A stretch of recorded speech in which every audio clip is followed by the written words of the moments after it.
Mon cheval galope complètement sur les épaules, j'ai l'impression à chaque foulée qu'il lève les fesses et baisse le garrot. Comment est-ce que je peux le travailler pour gagner en équilibre? Ça, c'est la question que j'ai reçue il y a quelques jours de l'un des membres de la team TDSE et je profite de cette question pour vous partager mes petits conseils sur ce sujet pour vous aider à progresser et à faire progresser votre cheval. Alors la première chose qu'il faut prendre en compte, c'est que très souvent le manque d'équilibre vient en réalité d'une difficulté à ployer le dos pour reporter du poids naturellement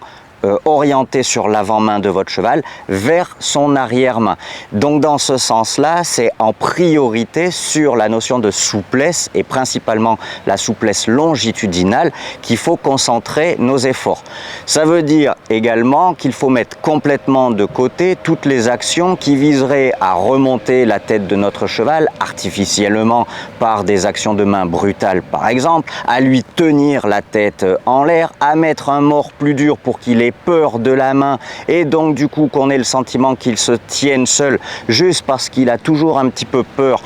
ou beaucoup peur d'avoir mal à la bouche, bien entendu. Toutes ces choses-là ne peuvent absolument pas l'aider à gagner en équilibre. Premièrement, parce que tout comme nous, ce n'est pas la douleur ou la peur de la douleur qui fait progresser. Et deuxièmement, il faut être convaincu que le garrot est le siège de l'équilibre. La notion d'équilibre prend naissance dans la hauteur du garrot par rapport à la hauteur de la croupe de notre cheval. En aucun cas de la nuque, la hauteur de nuque, malgré ce qu'on peut lire ou parfois entendre, la hauteur de la nuque n'est pas le seul critère de détermination d'un équilibre montant, horizontal ou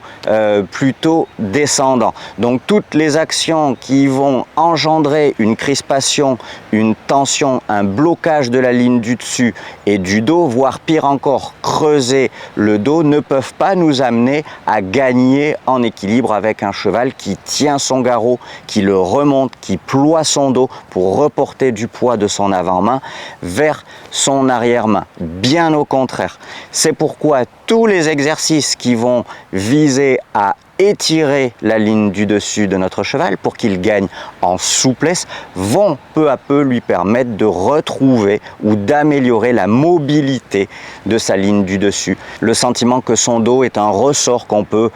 étirer et compresser à volonté dans la fluidité sans difficulté. Tout ça va permettre peu à peu à notre cheval d'avoir la capacité physique à se tenir mieux, à se tenir de lui-même, à se tenir par lui-même. Et à partir de ce moment-là, une porte sera ouverte pour gagner plus encore en équilibre sous l'effet de l'impulsion, de l'engagement des postérieurs avec un dos souple et un cheval qui n'a plus besoin de courir après son équilibre, qui n'a plus besoin de venir se poser, s'appuyer sur la main de son cavalier. Donc pour répondre de manière beaucoup plus concrète à cette problématique-là, l'ensemble des exercices de transition, notamment les exercices de transition galop, trot, galop, vont grandement participer à améliorer la souplesse longitudinale et donc de ce fait à l'équilibre. Mais également toutes les variations d'attitude.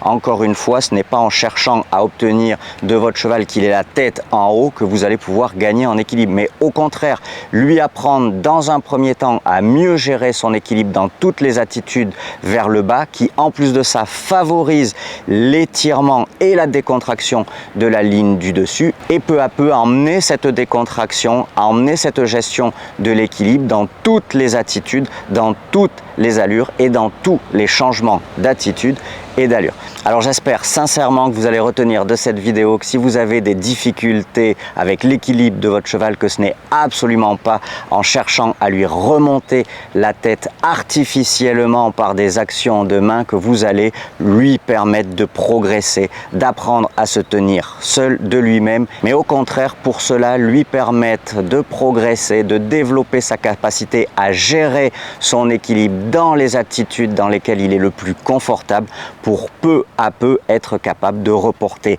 grâce à la souplesse de la ligne du dessus, du poids de son avant-main vers son arrière-main. Je vous souhaite de très bonnes séances et surtout si vous voulez aller plus loin, cliquez sur le lien que vous trouverez sous cette vidéo pour retrouver tous les exercices qui vont vous permettre d'avoir un cheval souple, en équilibre, dans la légèreté, grâce à la décontraction. Salut!